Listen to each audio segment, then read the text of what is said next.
Bigfoot Collectors Club presents terrifying tales from zombie Bigfoot's Cryptid Crypt.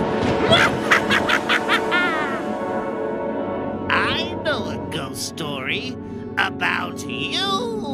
Welcome back to Zombie Bigfoot's Cryptid Crypt here on Bigfoot Collectors Club, the show where we talk to amazing guests about their personal paranormal history and share stories of high strangeness. I'm your host, Michael McHellion.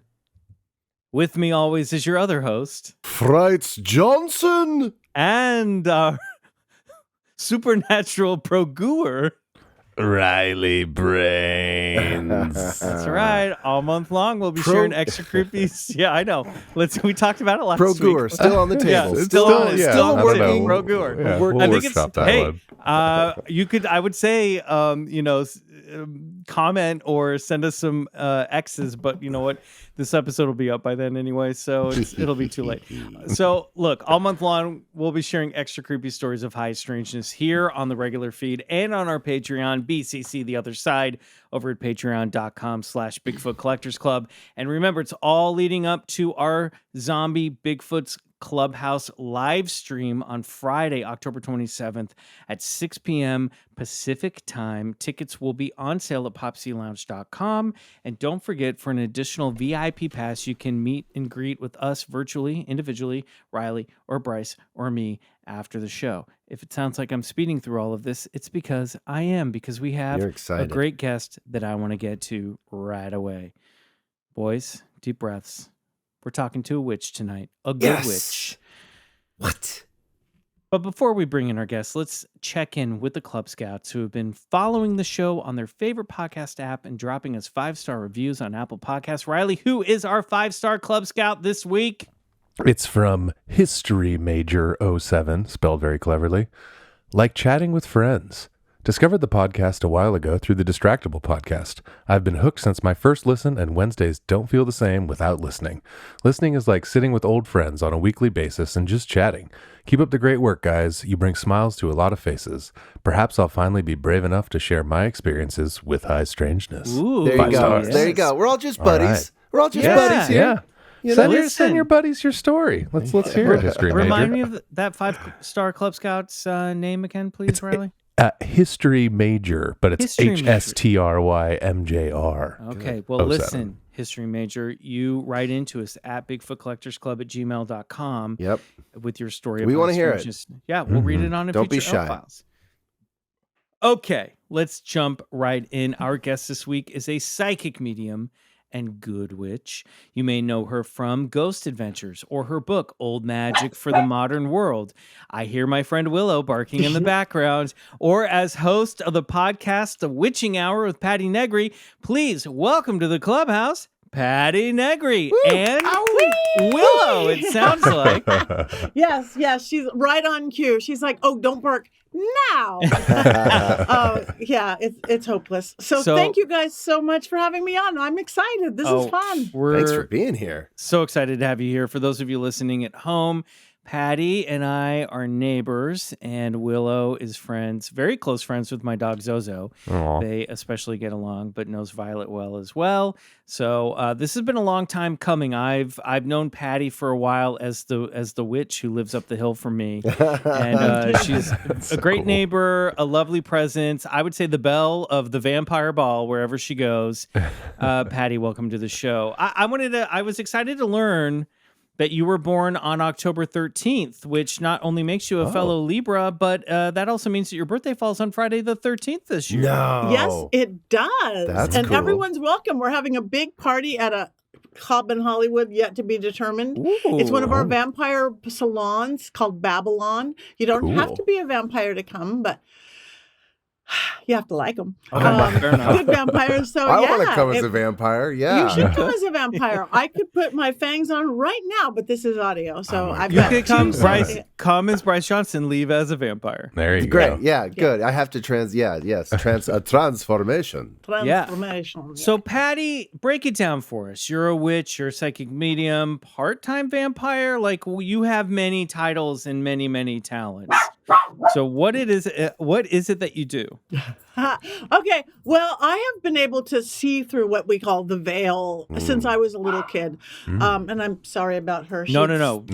We welcome have dogs. So when I was a little kid, like as little as I can remember, I knew that those so-called imaginary friends little kids have weren't imaginary at all. They were real beings and spirits, and I could talk to, and they had interesting things to say. And I was always obsessed with the dead, but it wasn't necessarily in a dark or morbid way. I just knew they had a lot to say. So I literally did my first seance when I was 7 or 8 in my little suburban Los Angeles home. I realized I didn't know dead people, so I'm calling every movie star you knew at 7 or 8 years old, stuffed towels under the door. And this way, I just knew how to move energy to lift the veil. And this little windowless, lightless hallway filled with orbs and lights and shadows and moving and noises. As I ran screaming out of the house with my best friend, Sherry Jones, I was jumping up and down for joy at the same time going, this is real and this is controllable. And I've studied my entire life since then. Occult, science, religion, philosophy, occult, everything, metaphysics, to see this energy thing that I see. And so I could talk in any of those languages, but it all comes down to energy. So I just became a seeker following different paths and fell and like, this doesn't work. This is too squeaky clean, and fell upon a pagan path way back when. And it itself has evolved. I'm very elemental in my work. I'm too eclectic to say I'm any one thing other than a witch. I use the term good witch because I'm a big fan of Glinda. I have the big dress. No, I really do work in goodness because I'm not white or black, and that's ridiculous. But I figure you can get everything you want, and you can, from doing positive stuff.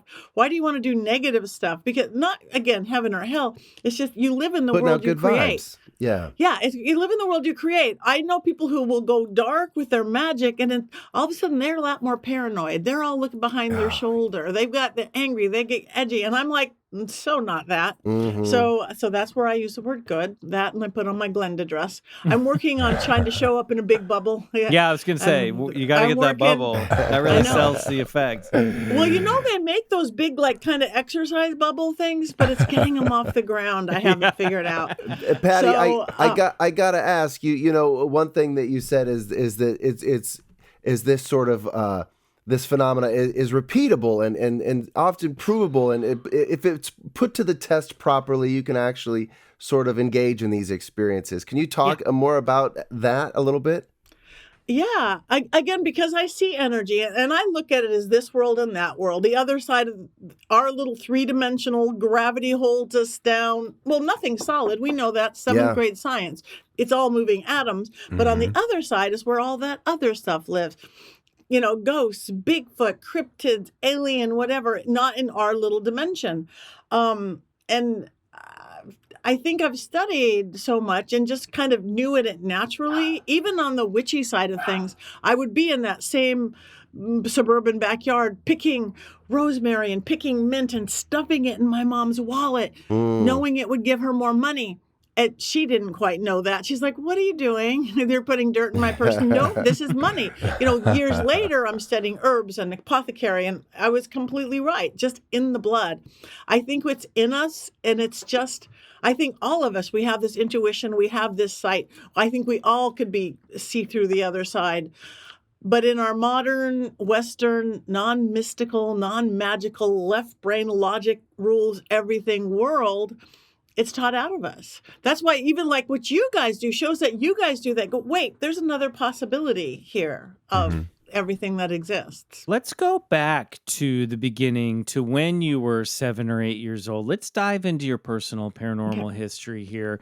I'm very intrigued. I'm glad Bryce locked into the aspect of this nature that might be controllable or repeatable, but I want to hear more about these orbs that were flying around your hallway. I want to hear about, it sounds like it was very instinctual that you got into this stuff, but tell me about that first experience that you ever had. Was that seance that you conducted when you were 7 years old? Well, it was actually before that because I was actually, which people who know me now are so surprised, but an extraordinarily shy kid and very kept to myself. And I had a big imaginary world, my dolls, my stuffed animals, my little rubber critters, and my Barbies and everything. I had this whole world. And again, I think when you have a good creative world, then you could step into the other real world. But I had these little playmates. That really weren't my imaginary friends. I think now I actually, looking back at later, I go, some of them probably weren't ghosts. They probably were some kind of elemental or even off-worlder or something. Because like, yeah, those weren't regular ghosts. Those were something else. But how were they manifesting at that young age? Would you see things, hear things? How would they present themselves?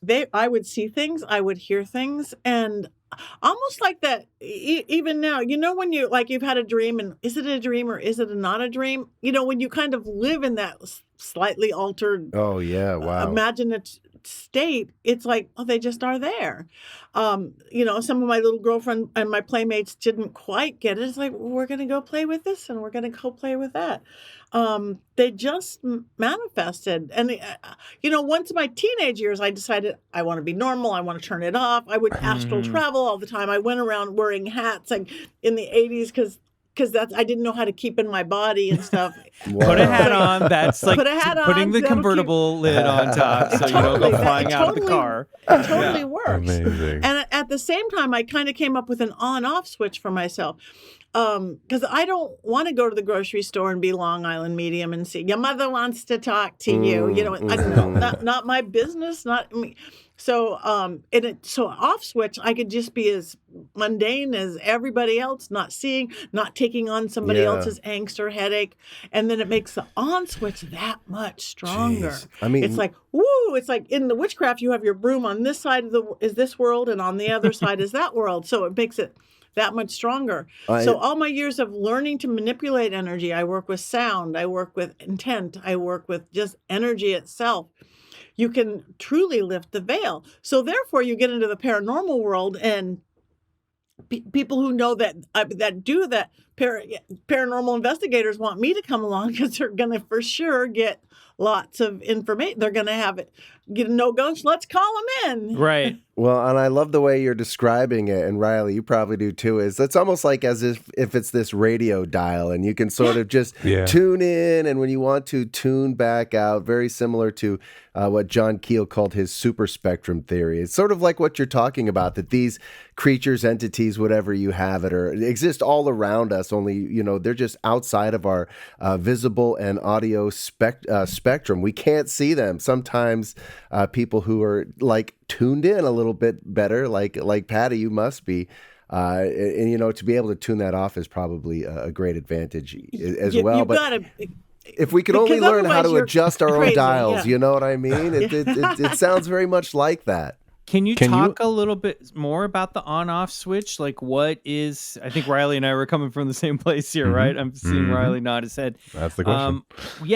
When did you discover? Oh, here's how I turn it down, and here's how I turn it back on. When I was a kid, and nobody understood why, I walked around with my thumb inside my fingers. You know how like you wrap your fingers like you're sucking your thumb, but it's your fingers, the palm of your hand is sucking your thumb. That was my off switch. And everybody's like, why are you doing that? That I didn't realize. Now I don't have to do that anymore. But I like a physical action with a breath, with intent. Mind, body, spirit, like the 20,000 psychology books are written, creation, working, dispatch, going into a witchcraft way. So I want to have an intent, I want to have an action, and I want to have a breath that puts it into action. So literally now, if I want to close it, I for 1 second will close my fingers around my thumb and go off, and I picture a old-fashioned light switch going off. Cool. I'm as mundane as It's almost like anybody. you're grounding yourself too with your grounding thumbs. yourself, I love and it. then Like, on, I just kind of open my palms for 1 second. I don't have to walk around with them open, and on it goes. Whoo, all the lights come on, the veil lifts, and it is a veil. Like my seances that I'm known for, people actually feel it. It's almost like a curtain, a net going up, and then I make sure I close it, and it's going back down. It really sounds like this must have been overwhelming for you as a kid. And I can only imagine that might have been really scary. Or did you have anyone in your life growing up as a kid that gave you a little bit of like, pulled you aside and said, okay, Patty, here's what's going on. I think that you might be tapped into something that most of us don't see. No, what was really funny and good and bad is that I luckily I was never told it was evil or bad or some religious weird thing. We were raised without any kind of religion. My mom would have been a good old Southern Protestant, and my dad would have been a nice Jewish boy from from Turkey. His dad was this very famous psychoanalyst, philosopher, Hollywood Cool. dude. Hang out with Isaac Asimov, Carl Sagan, all these, and he what was his name?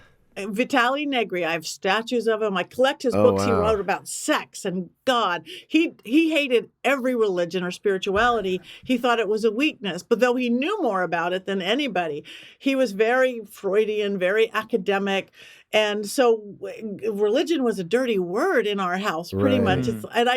But I would drive in with my mom in the back of a car, and I'd drive by a church or a temple or a mosque or a park, and I'd see the energy. I'm going, there's something in there, whatever that is. I want to go there. But it was, again, we don't talk about that stuff. I'd never been. And I think I was 13 when I wanted to go to a regular plain old church because there was some cute rock band. You know, you're 13 years, some rock and roll Christian band. So always some cute Christian boy that draws you in. That's how they get you, Patty. I know. So I was so scared to ask my mom, could I go to church? I mean, I would have been can I go to a wild party? Can I go to a Bray? But can I? And she just goes, you could do anything you want. I'm like, I could do anything I want. And so I became a seeker. So I tried the Christian church thing, and I'm like, yeah. What I didn't like about them is I'm trying everything because I see this stuff.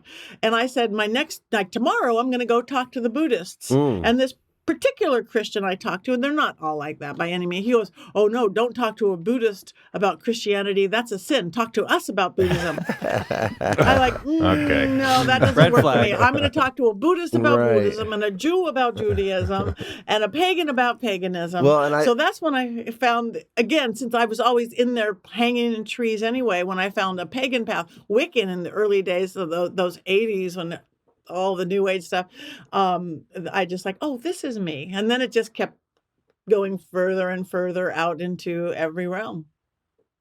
It's so, with all those disciplines, it seems so alchemical too. I love it. It's the perfect upbringing for like a seeker who's interested in all those philosophies and metaphysics and science and the occult, and it's all the friggin' same. Yeah, such a nice, well-rounded education. It's if I read my grandpa's books now, and he was wild for his age. He was wild. He was the nudist when way back in the 40s and 50s. He lived with two of his wives at the same time. He was a vegan when people didn't do that. It was like, I love Grandpa. Oh my God. He was crazy. But I read his books now, his atheist, practically evangelical atheist, leader of the Humanist Society of Friends. I go, oh my God, Grandpa, you almost believe the same thing I do. You just use different words. You use science words, you use academic words, you use energetic and psychology words, but the through line to everything is almost the same. Yeah. What did he think about this? Your grandfather, what did he think about your path in life? Well, sadly, he died when I was 17. Oh. I know, which killed me, because he would sit in this chair. He had this white fluff of crazy hair. He was very, very theatrical. He made the TMZ of the day, whatever it was back then, all the time. But I wish I could have known him more into adulthood. He just thought it was crazy. He loved his children, but he would talk about it in his books, going, yeah, one married a Jew and one married a Protestant and one married a Catholic, and nobody's following my path. But I think I'm the biggest one following his path. Probably. I really am. And he came to me once, which is, okay, Grandpa, you don't believe in this shit, but hi. When did that happen? Oh, yeah, several years ago. But it was kind of like, oops. He just stumbled into the room. Well, no, it's just like, well, I guess when people, again, talking to dead people, they're the same person they ever were. You don't become suddenly enlightened or all holy. You're the same person you ever were, but you do kind of get a higher perspective. I mean, literally, maybe because you're in the heavens looking down, whatever Right. your belief system. So it's just more well-rounded. He's like, well, yeah, this is different. I still think what the other side is kind of, you're going to get what you want. Almost the ancient Sumerian belief system, going way back, what kind of believed Let's you do would it. go to the afterlife that you believed in. And I think that's, if you believe in some pearly gates of whatever, you're going to get that. If you reincarnation, I do believe exists. I've been to too many. But I think we're part of some great big consciousness. And I really think it's a little bit more like the Matrix than anything else, that we kind of create it as we go. I've always kind of wondered that myself, and that's why I've always been like, if you really, sometimes you hear, I remember I'm going off on a little bit of a tangent here, but like years ago, I was watching an episode of Most Haunted, which I loved. I loved Most Haunted, the British like ghost hunting show, and they talked about, there was a old, really bad, like old captain that was still, from like the 1600s that was haunting this house, and he was like not a good dude, and they kind of figured out that maybe he was hanging around because he was really scared of crossing over and going to hell, because he thought that, like, based on his behavior in life, that's where he would head, right? And I've always kind of thought, like, yeah, I kind of feel like depending on how you act and how you see yourself and how you see the other side will sort of predetermine what your experience might be like over there. So if you think you're a bad dude, you behave like a bad dude, and you think you're going to go to where bad dudes go, you might end up going to a hell of your own creation, right? I do not want to go to the afterlife in my You're mind, not a my bad friend. dude. No, You're all right. And then you're living, and they're like, should have planned more. You had a whole life to plan your afterlife. Yeah. What were you doing? But I kind of like that idea. Yeah, I think no, it's that if you interesting. can project what the other side looks to you, you might end up there. What do you think about that, Patty? I agree again, and I think of what you're saying, bad dude. It's what do you want to use the Asian word karma for it, or you want to use cause and effect, action and reaction. And again, we all create. We know even from psychology, we are all creating our own world. My world isn't your world. We live in the same world and we cross paths, but our own perception of everything. I think you're right. Yeah, you're right. I mean, we do all share like multiple realities on this plane of existence. Most definitely. Like we can be walking and shopping in the same places and having completely different realities and how we perceive it and how we live it. I mean, I think we're living in an age where that's so obvious. The internet really allows for that sort of thing too, I feel like. Patty, when did you find your path as a pagan? When did you discover Wicca and go, if it is Wicca, and go, okay, this is where I land? I think it was after Sky School. It was into the 80s again, because at first it was that new age, that Shirley MacLaine, Out on a Limb, but that was kind of pastel-y for me. Mm-hmm. I don't know.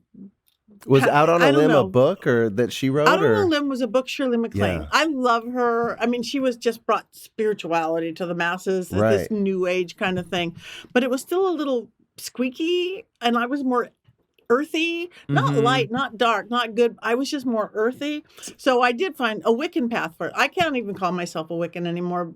I mean, I'm not a Wiccan, but it is just so expanded. I do a lot of chaos magic. I do a lot of ceremonial magic. And I do a lot of every other religion along the way. So I'm a big old melting pot. I'll draw from anybody. You've leveled past Wiccan. Yeah. I've leveled again, but that's a beautiful. But I see, Wicca is a religion. Wicca is. I'm Presbyterian, I'm Wiccan, I'm ceremonial, I'm a Thelomite, I'm whatever, which could be I am a witch. It is my religion. I believe in a male, female deity, more than one deity. We're all deities. I don't even really work with so much a person. I think it's us. Or it's a practice, the practice of witchcraft, which I am equally, if not more so, which means to do that, you're willing to take fate into your own hands and change it. There is a responsibility that goes with it because, again, cause and effect, action and reaction.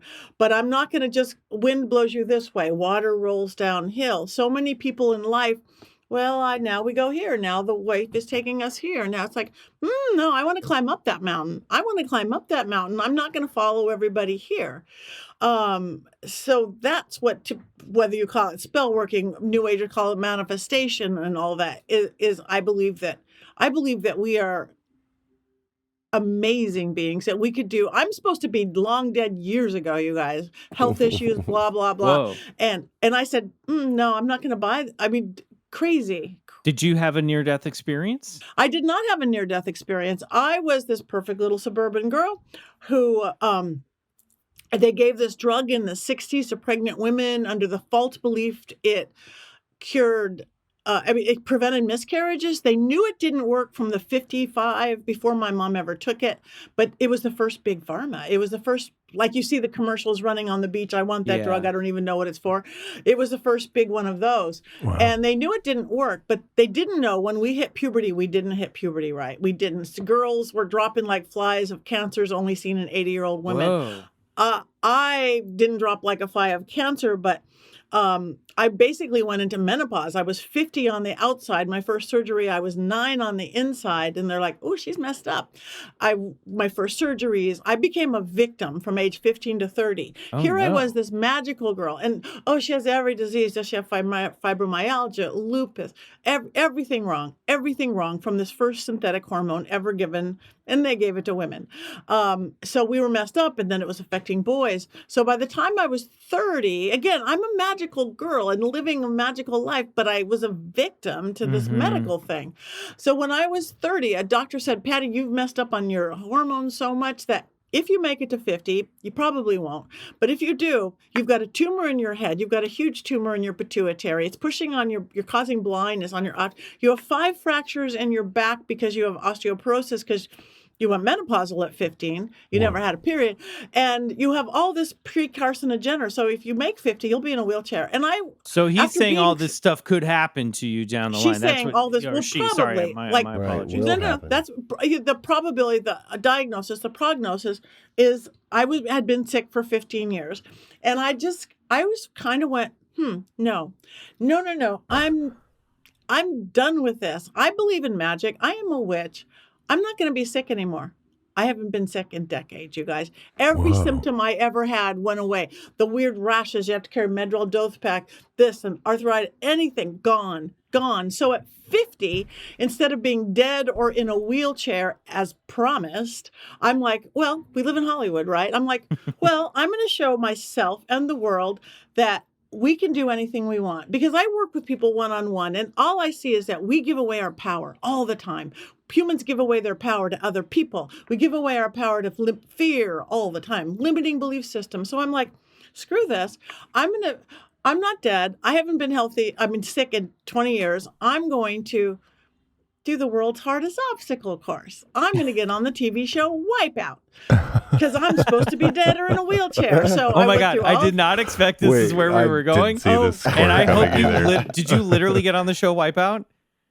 I beat 100,000 people using positive magic. Wow. I'm like, oh my incredible. God. And John Henson used to be our neighbor too. He used to live on Ivory. Oh, I didn't know that. One of the hosts of that. And he was, because I was president of the neighborhood at the time, and I called him like, hey, Doesn't John. surprise me. And he didn't know any of this. I just kept going audition, and I'm doing positive, forward-moving manifestation magic going, I'm going to get through this. I'm going to get through this. I'm going to get through this. The night before, he called me about a Hollywood Dell neighborhood swap meet. I go, John, guess what? I'm going to be on your show tomorrow. He's like, what? I go, yeah. Do you have any hints? He's like, yeah, don't do it. What? That's not what I want to hear. No. And then, oh my God, it's way out in the desert where they cannot hear you scream. And I get there and it's freezing. It was a wind like January. I love that this is where this all led to. This icy wind. And I get there and I'm like, oh yeah, I'm afraid of heights. It was so cold. And it was like 50-foot drops into barrels of waters and the big balls. It took everything in me to not get in my car and run. And I'm like, I can do this. I could do this. Because then fear can freeze you in your tracks, or fear can inspire you. I'm going with the inspire, invigorate. So but then the first girl came back with like a fat lip. I'm going, I can't have that. The second girl came back with welts across her thighs. I'm like, I can't. God. I'm like, but I'm going to do it. Scariest, hardest, most painful, most empowering thing I had ever done. I did it. I got to the thing. I didn't get further because I wasn't a fast enough swimmer as you're being punched with. It's all on the internet. So, but I'm like, look at what we can do if we believe it. Mind, body, spirit. My grandpa's psychology, creation, working dispatch, witchcraft. And I'm like, okay, I did this. So, I'm like, okay, that could be a fluke, but it wasn't a fluke because I knew I was going to do it. And I'm going to do something else to show that what we can do with ourselves. My husband won't let me in the kitchen. Nobody lets me in the kitchen. I got kicked out of home ec. I'm like, I'm going to cook for Gordon Ramsay. I'm going to be on MasterChef. 100,000 people later, I'm on MasterChef season 3.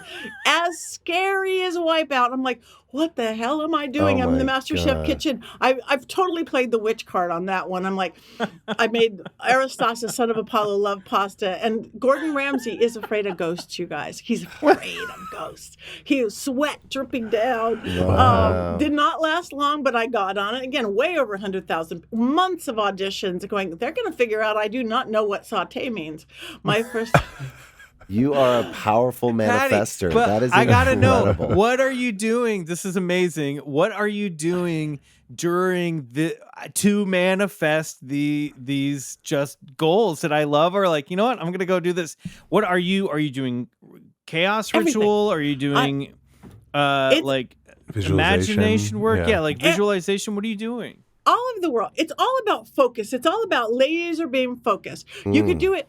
Again, if you look at psychology, mind, body, spirit, we know we will never surpass our own belief system. We know that. So basically, if you don't think you could do something, if you have limiting beliefs, limiting beliefs. If you think you can conquer the world, those are the people who do it. Mind, body, you got to get off the couch. You got to take action. You want to get healthy, you get off the couch. Spirit, that's the part that people don't quite get, but that's the battery that makes it happen. That's the energy. You can actually get lots of ways. You could do it through your faith. Go to church, go to temple, prayer. You could do it New Age, vision boards and affirmations. You could do what I would do, candle working, herbs and oils and chants and dancing around a bonfire. But you guys, all of you, could look at everything you've ever created in your life. You've believed you could do it. You believed you deserved it. You've gotten off the couch and you have some form of magic or faith behind it. The stuff you haven't quite done, one or two of those things need tweaking. You tweaking and you could do it. I don't care if it's health, money, love, all of the. I did it a third time, you guys. Yeah. Okay, I did the physical thing. I should not have been on Wi-Fi. I cooked for Gordon Ramsay, Joe Bastianich, and Graham, whatever his name is. So then I go, okay. Everything's in 3. 3 is a magical witch number. Yep. I'm watching America's Got Talent. I go, I'm not that talented. I have no talent for America's Got Talent. I'm going to get on America's Got Talent. No. So I am there at the audition, LA Convention Center, me and 5,000 others, and they are at every convention center in the country going. And I totally played the psychic card on this one. I was going to read Howie Mandel's dog. Yes. Oh man, I love it. So, and through all the auditions, they're having me read his little chihuahua, and I'm going through it, going, this is going to be a crash and burn. I love that. I love to crash and burn. But I go, and then we get there, and we're at the Dolby Theater. I made it again. 200,000 people later. I'm on AGT, and they're going, okay, on this one, make sure you get Howie on stage with you. I'm like, oh, this is just before COVID too. He goes, make sure you get down on the dog's level. I'm like, yeah, okay, we're going. Make sure you get Howie Mandel on the dog's level with you. Oh, and we're not using that little chihuahua. We're using a big dog, his kid's dog. And I'm like, oh, this is going to be crash and burn. So of course it was. The dog attacked. We are rolling around on the Dolby Theater, wrapped up in a leash together. I'm screaming it's a cockfight, trying to pick him up, but you can't touch Howie Mandel. No, he's very he's got that germ germophobic. thing. Yes, this is pre-COVID. It was hysterical. Wow. I haven't figured out my 4th thing yet. Well, but I love if I could do that. I love that you're like, I'm gonna get on it. But I'm not necessarily gonna win it. You're just I don't ever you care got about on winning. there. That's all you needed to do. It's like That's you've the thing. discovered a magic lamp. You know, you have these. It's incredible. if you could do it with your health and healing, you could do it with everything. Yeah. And I see it every day. I work with people every day. I mean, you don't have to be as ridiculous as I am to go, cook for Gordon Ramsay or something, but, live the life you want to live to its fullest. Make small changes in your life to make it better or improve. And that's I love the messaging. Yep. Yeah. Sleepy Club Scout alert. Before you lay your head down for Betty Bye this evening, did you know that your temperature at nighttime can have one of the greatest impacts on your sleep quality? Did you know that? It's true. If you wake up too hot or too cold, no good. I highly recommend you check out Miracle Made's bed sheets. Inspired by NASA, Miracle Made uses silver-infused fabrics to make temperature-regulating bedding, TRB, so that you can sleep at the perfect temperature all night long. I love sleeping in my TRB. My TRB Miracle Made sheets, they make me feel just right for more Z's all night long, and they keep the alien grays away. Nice. And speaking of aliens, Miracle Made sheets have some features that are out of this world. See what I did there? For example, they are self-cleaning. These sheets are infused with silver that prevent up to 99.7% of bacterial growth. That's a lot. Very close to 100. You might think bacteria is not growing in your bed, but it is. No, bacteria is everywhere. But your Miracle Made sheets will stay cleaner and fresh 3 times longer than other sheets. No more gross odors. Yeah, boo. Sleeping on bacteria can clog your pores, causing breakouts and acne. Sleep clean with Miracle. I love my Miracle Made sheets. I have them on my bed right now. And you know what I got to say? I'm not breaking out. I'm feeling good. I'm feeling clean. I'm very comfy in them. And you know what? I might even just go commando tonight. Yeah. Who's stopping me? No fear of acne. You're good to go. Nope, it's going to be good. You'll find no zits on my butt cheeks with my Miracle Made sheets. They're so luxuriously comfortable without the high price tag of other luxury brands, and they feel as nice, if not nicer, than bed sheets used by some 5-star hotels. Go to trymiracle.com/BCC to try Miracle Made sheets today. And whether you're buying them for yourself or as a gift for a loved one, if you order today, you can save over 40%. And if you use our promo, BCC at checkout, you'll get 3 free towels and save an extra 20%. Miracle is so confident in their product, it's backed with a 30-day money-back guarantee. So if you aren't 100% satisfied, you'll get a full refund. Upgrade your sleep with Miracle Made. Go to trymiracle.com and use the code BCC to claim your free 3-piece towel set and save over 40% off. BCC to treat yourself. Do it. Thank you, Miracle Made, for sponsoring this episode and keeping my butt cheeks acne-free.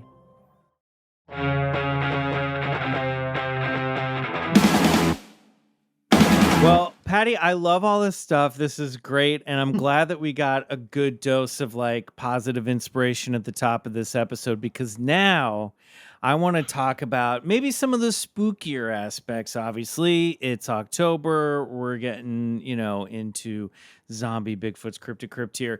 You do work in the, you're obviously a medium, so you speak to the dead.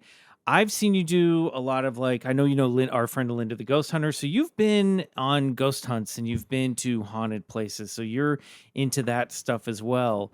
What is your work like in that realm? Always challenging and always fun. I love it because I do like a challenge, obviously. And luckily, being on shows like Ghost Adventures or working with Jack, all the different shows that I do, you don't know where you're going. You don't know where you're going to get. You know you're going to get the worst of the worst. And it's, I love it. Because number one, I kept it really separate for years. And then because I ran a very corporate production company, and these people can't know that I talk to the dead and dance around this. But after 2008, I'm like, I did a reality show. I'm out of the broom closet. I'm out of the psychic medium closet. Right. And then 2015, I got on Ghost Adventures. I love it because it's a challenge. You're going into insanity. insanity, like the Cecil Hotel, and boy. you're going to a window where you want to jump out. And why is Zach Bacon's yelling at me? Because I led him right to the one window somebody jumped out, and I'm opening the window going, I got to get out of here in a trance state. And like, well, why is he yelling at me? In other words, if Patty comes to inspect your hotel, you better put some nets or some locks on the windows, because she might jump out. My scariest one was right in our neighborhood, Michael. My most insane. All right, let's take it easy here, because I've had some spooky things happen. Yes. I've always thought there's stuff happening in this neighborhood. So, okay, let's hear it. Okay, do you know the White House going up the hill, built by Charlie Chaplin for one of his many girlfriends? It's a total party house, crazy party, which can bring in some weird stuff. Party house for years. Then the Rolling Stones manager bought it, so the Stones stayed there. Mamas and Papas, Graham Parsons, creative, high vibration people. Then they moved out. Then the guy who invented the real life sex doll moved in. Got too spooky for him. And then he moved out. And then our neighbor for 7 years, Marilyn Manson, moved in. Okay. And he was there for 7 years. And we were doing a documentary there about the house, this insane haunted house. It looks like it was built by Masons or something, like sacred geometry. There's literally a compass in the wooden floor, like four-way spiral staircase. Everything has got this like magical meaning to it. But this one kid was I was doing a seance. I was leading a seance. We're using a Ouija.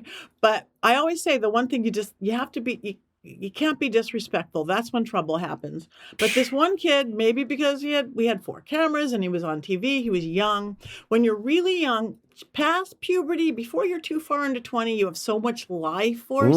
That's when poltergeisty stuff happens. I had a table full. So he started saying really idiotic things. So first, really cool things were happening, like the French doors flew open and everybody's, the cameras caught it. And I'm going, wow, that's cool. I mean, I would never cheat a thing, but the spirit was getting pissed. That happened again. And then all of a sudden, a speaker on the floor by a radio came on, white noise. It sounded just like a spirit box, just like a ghost box. White noise. We looked later, it wasn't plugged in. But I felt this energy building. And I'm like, this is not good. But the kid said something else really stupid. We're talking about the dirt basement where Marilyn recorded, and all sorts of crazy stuff happens in the 30s. And he said something really stupid, and not him, but the cameraman facing him burst into flames. What? Time out. Yeah. What? What are you talking about, Patty? He was not, the back of him, a V, like angel wings of fire. It's on camera. Like angel, he was not standing in front of a fireplace or a candle. It was the back of his the back of his shirt burst into flames. V up his back, burst into flames. 2 cameras caught it, Michael. 2 cameras caught it. One camera started filming the ceiling or the floor, because you do test the metal of a camera person by a small room with a lot of people bursting into flames. This poor guy, he's facing wonder why everybody's screaming and pointing at him as his back is on fire. So cool witch medium Patty me becomes medic Patty, of which I am. I'm EMT1. I'm certified. I'm all that. I'm like, drop and roll. Everyone. Shit. I'm like, this is not okay. Drop and roll. We are shutting it. I am shutting down this. I'm shutting my veil. Shutting it down. Shutting down. This is not okay. This is really not okay. This doesn't happen on my watch. The guy who caught on fire, who was a super skeptic, he's like, I'm okay. He just like all spinal tapped out. He's like, I spontaneous combusted. Holy shit. His shirt burnt off him like it was a synthetic, but it was a cotton. It should not have went poof like a nylon, but it did. Wild. I'm looking at the blistering across his back. I'm like, you have to go to the doctor. We're done. But he's like, no, I'm okay. We could go on. We could do this. And I'm like, I talked to the spirits, I'm like, you guys can't do this. You can't do this. But the guy's like, this ghost kind of promised I'd be okay, kind of. And the kid who caused this was no longer going to be a problem, because he became the choir boy in the corner, shaking. Stop mouthing off. Oh my God! This is why you don't be film crew on a ghost show. You just wrong place, wrong time. Also, yeah. So literally, we were able to finish it. But the crazy part, which turns it into a good story, is 3 weeks later, the camera guy, well-known guy, Laurent Malachi, filmmaker, did the Brony movie. He goes, Patty, look at my back.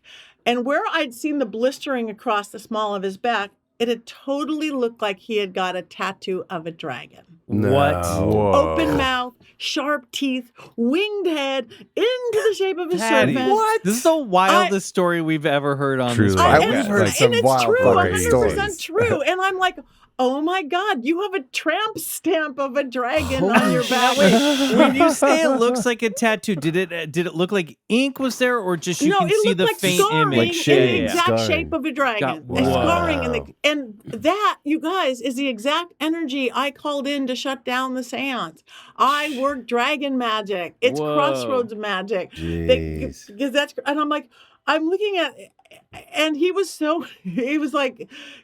fine. He's got a scar. He's got but he was so intrigued by this. He actually wrote a script about I was a gonna TV say, medium. he's who not did fine. every He's show. probably This secretly guy- in therapy. This guy came. Yeah, This like guy came in to 4 film nights something a week. he Yeah. didn't believe in, and he Didn't believe left with Yeah. like, I have to write Yeah. a screenplay. Could you imagine? No, Could you imagine his story in Community? So I spontaneously combusted at And he's got it at a in his haunted ghost yeah, house. He, You know. he wrote it with Stephen Norrington, actually That's the guy who wrote amazing. League of Extraordinary Gentlemen and the Blade series, and it's all about this TV medium, and then it turns into the kind of horror film I love, the scary, funny part. That is fucking They haven't done it yet. wild. I hope somebody fabulous plays me. But I did, again, talking about ghost shows and movies and horror.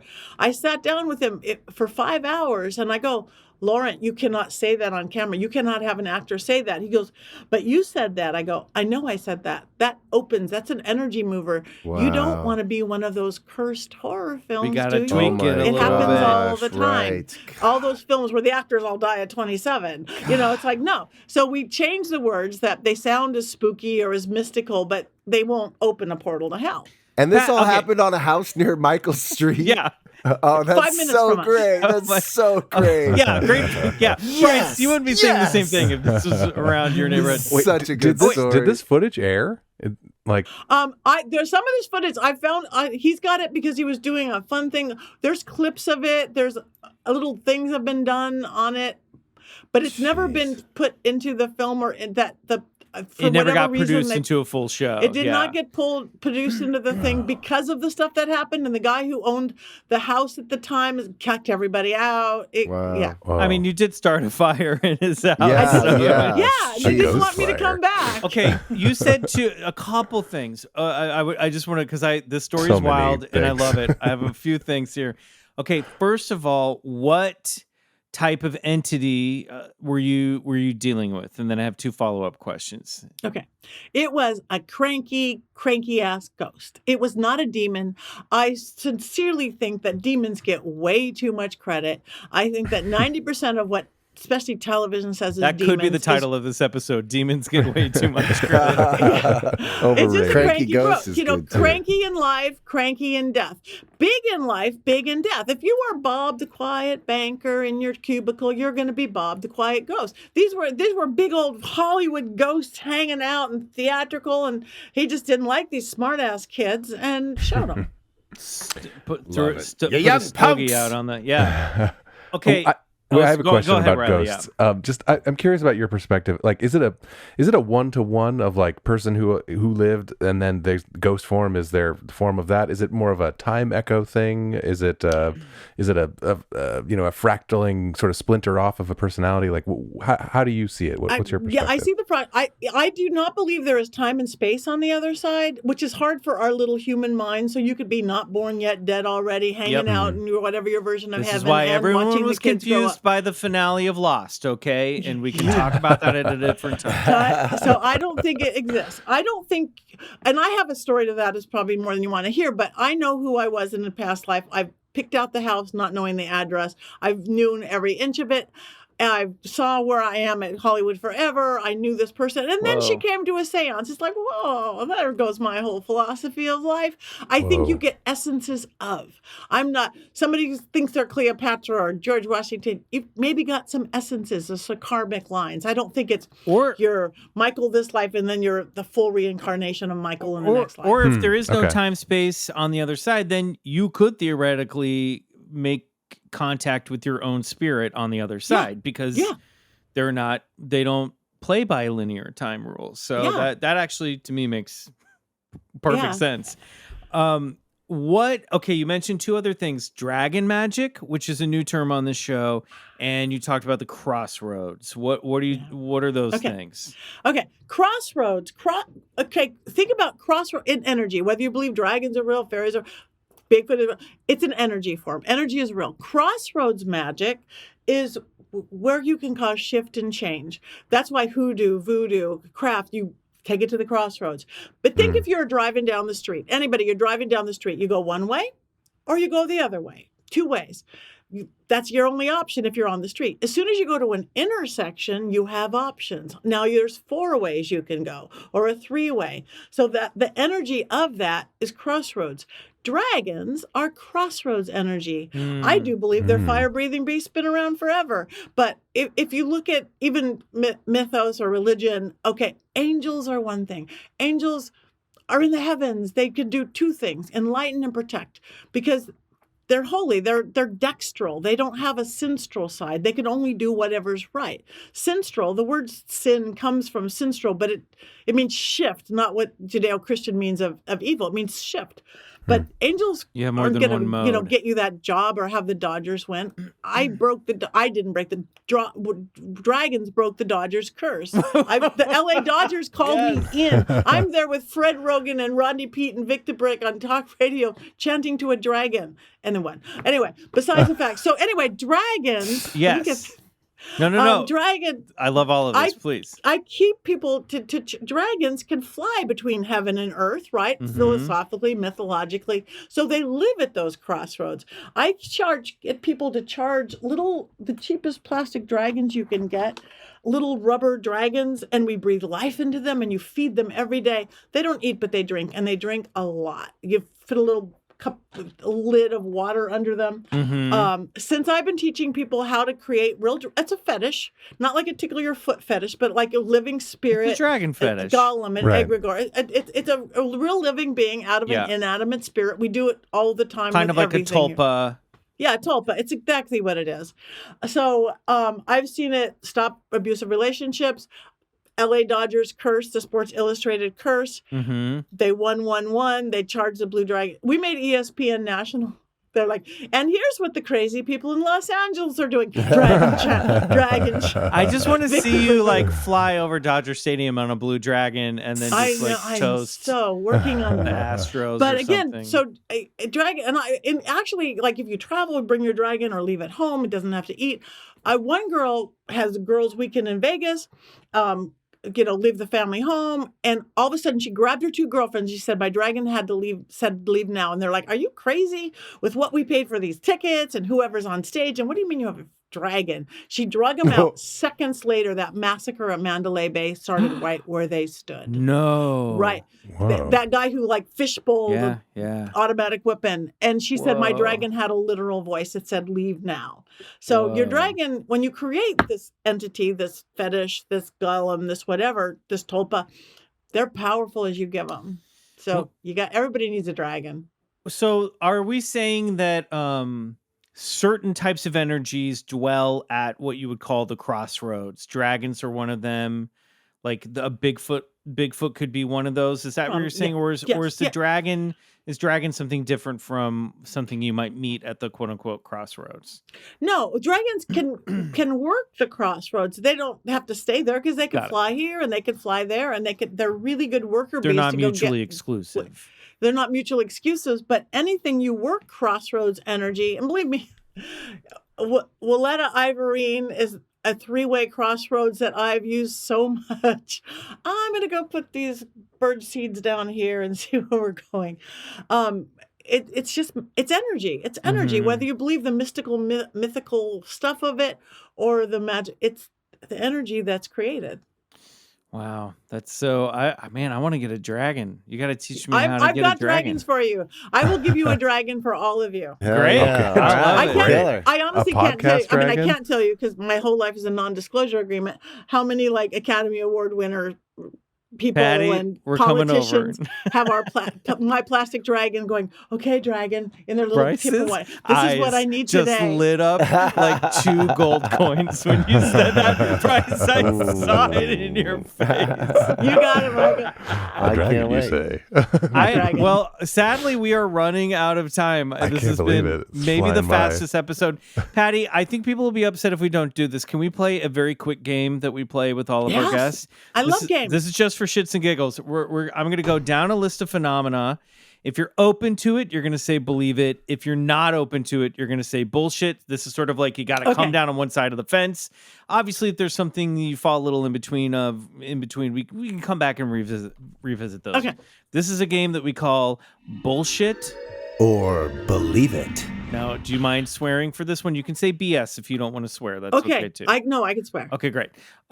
This is the Halloween edition, by the way. Here we go. Patti Negri, on your mark, get set. Ghosts. Believe it. Bigfoot. Believe it. UFOs. Believe it. Vampires. Believe it. Werewolves. Believe it. Witches. Believe it. Shapeshifters. Believe it. Chupacabras. Believe it. Zombies. Bullshit. Levitation. Believe it. The Mummy's Curse. Believe it. Seances. Believe it. Tarot cards. Believe them. Crystal balls. Believe them. Have Psych- several. Psychic premonitions. Believe it. Ouija boards. Believe them. Shadow men. Believe them. Haunted objects. Believe it. Have several. That doll right there. I was wondering about that boy, background. I just saw I that noticed and it now I'm too. terrified. That's so funny how I didn't notice it before. Now I can't. Yeah. stop Oh, I staring. noticed. She moves. She Your winks. doll. She does Oh, everything. okay. I thought I just saw her blink, and I'm not kidding. Demonic possession. Believe it. Usually overrated. Goblins. Believe them. And finally, haunted houses. The amusement park variety. Amusement park. I don't know what that means, What but does that believe them. mean? You know, like Halloween Horror Nights. Do you like to go to like haunted Oh, houses? I love them. I love to get scared. I love a good jump scare. Well, Universal. They're running at you with chainsaws. Yes. great. Well, this Well was great. done. You Well crushed done. that, by the way. Can we talk about this haunted doll that we have sitting over your shoulder Yes. here? This is Belle. She is 110 years old now. I've literally had a doll with my hands up here move on to screen and off. It was caught. I have a school. I have a werewolf. That I teaches did not at my see that school, my doll earlier. vampire I'm now partner. convinced that it No, walked no, in the it's- frame. She was given to me by a girl in Belgium because this doll had made her sick for 3 years and made her hair fall out. And this girl had seen me doing a seance with Peggy the doll, Zach Bagans, this more famous, who's given like 2 people heart attacks and made people sick. I had been flown to Vegas I'm hitting this little doll's hand doing a seance with Peggy the doll. And she figured if I could handle Peggy, I could handle Belle. She sent me Belle. Belle was so powerful. I had never done a Facebook Live. This was years ago. I said, the doll wants me to open her on camera. 50,000 views. I don't get 50,000 views. It was the doll that did, but she was dark. I would not let the sun set I didn't want my hair to fall out. So I banished the dark, whatever that was, holding on to her. And then this sweet little girl came out. But I used to have to keep the herb rue in her little hand because she would drain people's energy so fast. Whoa. She runs around. We'll be downstairs in the drum room and she'll be running around and you hear her upstairs. So, I was worried about this haunted house, but now I'm more worried about this haunted doll living up the hill for me. I could bring her over. No, She's thank I'll you. show her at No, the next she's play date. good. I appreciate. She moves around. You hear her moving around. Will you come into the room and find her in a different place? Not usually. It's more subtle than that. You hear that, but I haven't, seen her move. My dragons move. Okay. They like to look out the window slowly because they're little. Well, no, I haven't. Willow. That might be just Willow because she likes to look out No, the window. it's way when I up there. walk by. She's very short. Okay. What does Yeah. a dragon moving sound like? Oh, it doesn't sound like anything, but they're these little plastic dragons. I usually have one right here, but again, I'm packing everything. They slowly move to look out the window every day, kind of like, the flowers that move towards the sun. Oh, whoa. Okay, And they so drink no, please. at different amounts. Well, I say so basically you'll send Riley and me some dragons and then we'll send that doll over to Bryce's house. No. Very funny, Michael. Wow. Wild stuff, Patty. We have to have you back on the show at some point so we can get into... I'd love to. You guys are You're fun. obviously a wellspring of information and good stories. Where can people find your work? And obviously it's October. This is October 11th, so happy birthday, just a couple days in advance. Thank you. 2 more days is my birthday, Friday the 13th. I love it. And I have... you've got a bunch of stuff coming up in October, so where can people find you? Live stuff. I'm going to be October 22nd doing at Haunted Hill House in Texas. And then I'm headed Mid-Michigan Paracon. On TV, I have a new show on one of the Fox streaming channels right now about haunted hotels. We just shot at the Biltmore. That just dropped this week it's October 11th. I have a brand new Ghost Adventures coming out October 25th. I shot spooky Scotty's Castle in Death Valley. I have a new one out with the Ghost Finders on my network on Paraflix. Cool. So I'm everywhere. Killer. Just go to my website, Hardest pattynegri.com. working witch in Hollywood, I would say. Every time I run into you, you're like headed for the airport. You're heading you're someplace new. That's amazing. Yeah, so we'll put up your website in the show notes of this episode. Thanks. So if you're on your app, scroll down, click on that, and you'll be able to find Patty. Patty, thank you so much for being on the show. We really appreciate it. What a What a joy. And we look for our dragons in the mail, please. Yes. I'm going to hand them I'll just to walk you. up the hill. Yeah, Even better. Yeah, You gotta. Yeah. Amazing. You guys are the best. Thank you so much. Thank you. Patty. Thanks, Patty. Well, great.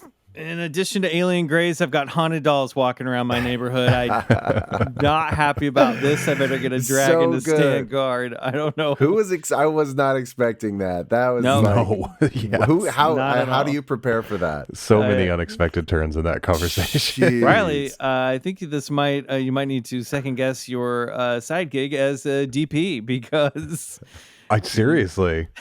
I can't be spontaneously combusting. I have things to do. that equipment's expensive. We need to find that footage. I need to see this. Yeah, we need to That's see this. crazy. This Yes. is wild. Well, a Holy big shit. thanks to Patti Negri and a big thanks to you, the listeners, especially our friends who recently joined BCC The Other Side. It's time to thank our 10 freaky friends of the week. Yes, thank you. All right, Robert Sassaman, Thank you, Robert.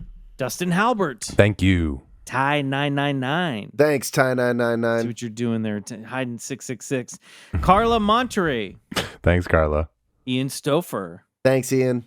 Joseph Hilario, Cosmeteer, Thank you, Joseph. Welcome. Rhonda Gooblier. Thanks, Let me Rhonda. get this. Gulliver. Thank you. Gulliver. Thank you, Rhonda. Mecca Myers. Thank you. Misha? Mecca? Mecca? I say Mecca, maybe Misha. you know what? M-E-C-A-H? Thanks to both of you. Mika? Or, Mecca? you know. I was thinking Mecca like, you're going up against some kaiju or something. Well, welcome to the Patreon. Thank you very much, Joshua Veal. Thanks, Josh. And our favorite name of the week, Spencer Briggswood. Oh, thank you, Spencer. Sounds like an elf. I like it when the Distinguished elves, elf. Yeah, distinguished elves join us. Be sure to follow us on your favorite podcast app. Follow us on Instagram at Bigfoot Collectors Club. It really is the sort of visual aspect of the show. Over there, we are at Bigfoot Pod on the old TikTok. We're also on Threads at Bigfoot Collectors Club. Make sure you follow us on all those things. You too can become a freaky friend when you join our Patreon, patreon.com/BigfootCollectorsClub, and unlock total access to 3 bonus episodes every month, merch discounts, to BCC Discord, and more. Upgrade to the Cosmeteer membership to unlock 3 bonus music tracks from super producer Riley every month. Reminder, everybody will be doing the Zombie Bigfoot Clubhouse live stream on October 27th on popclounge.com. Get your tickets over there, 6 p.m. Pacific time. You'll still have time to go out and hit all of your Halloween parties after we wrap. I'm at McMills on Instagram. Bryce, Yes. what do you got? Hey, we are back tonight, Expedition Bigfoot, to finish off the final 4 of Expedition Bigfoot Alaska. So we had those 2 weeks off. Welcome back. Hope you're catching up. And then it'll be on streaming November 2nd is what I'm being told. So get ready for that. Hope you're enjoying that. Awesome. And I'll be on tour the first couple weeks of November with Tomy. So check out the name Tommy on Instagram to get the specifics on that. If you're on the West Coast, we're likely coming to a city near you. And I'm, of course, Peace Drone on the old Instagram. Excellent. All right. Well, we're crossing over to the other side right now to discuss the origins of Friday the 13th. Ooh. If we don't see you there, we'll see you back here next Wednesday for an all-new episode of Zombie Bigfoot's Cryptid Crypt right here on Bigfoot Collectors Club. Until then, good night. And go get regressed. Put that over your shoulder.